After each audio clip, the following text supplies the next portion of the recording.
Slip আপনারা পাবেন না, ভোটার আইডি কার্ড দেন, আমরা আপনাদের স্লিপ বাসায় পৌঁছে দেবো। ভোটের কোনো সম্পর্ক নাই।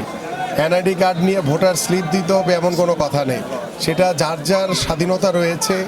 আমরা প্রত্যেকটি ঘরে ঘরে আমরা ভোটার স্লিপ পৌঁছে দিচ্ছি, বাট সেটার জন্য আমার এনআইডি কার্ডের প্রয়োজন নেই, কারণ আমার ভোটার স্লিপ তো সেটা নির্বাচন কমিশন থেকে দেওয়া হয়েছে। আমরা অ্যাড্রেস রয়েছে, সেই অ্যাড্রেসে আমরা প্রত্যেকটি ঘরে ঘরে ভোটার স্লিপ আমরা পৌঁছে দিচ্ছি। তো এইটার জন্য তারা এনআইডি কার্ড নিয়ে আসলে ভোটার স্লিপ পৌঁছাবে না, এটা তাদের নতুন অজুহাত। তারা বেসিক্যালি জাল ভোট দেওয়ার একটা প্রস্তুতি নিচ্ছে। বাট আইন শৃঙ্খলা বাহিনী তারা অত্যন্ত সজাগ দৃষ্টিতে রয়েছে। আমাদের নেতাকর্মীরা, সাধারণ মানুষ সতর্ক রয়েছে। কোনোভাবেই জামাতের কোনো জাল ভোট দেওয়ার কোনো সুযোগ আমরা দিব না। যদি কেউ বোরকা পরে এসে লুকিয়ে লুকিয়ে কারা যদি ভোট দেওয়ার চেষ্টা করে, আমি দৃঢ়ভাবে বিশ্বাস করি আইন শৃঙ্খলা বাহিনী তাদেরকে চেক না করে তাদেরকে ভোট দানে অ্যালাউ করবে না।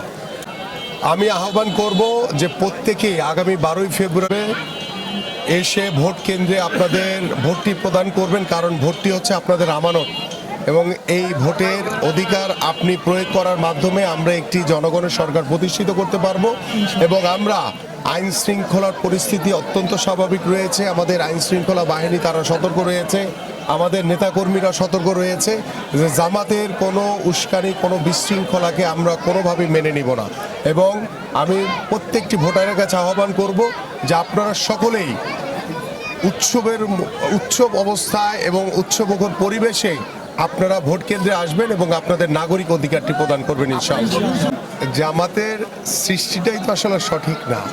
যারা 1971 সালে দেশের বিরুদ্ধে কাজ করেছে, যারা মহান স্বাধীনতার যুদ্ধকে মেনে নেয়নি, যারা আমাদের মহান মুক্তিযোদ্ধাদেরকে হত্যা করেছে, বুদ্ধিজীবীদেরকে হত্যা করেছে, আমাদের মা বোনদের ইজ্জত নিয়ে ছিনিমিনি খেলেছে, তারা আজকে বলছে যে চলো একসাথে বাংলাদেশ গড়ি। এটা হাস্যকর কথা ছাড়া কোনো কিছুই না।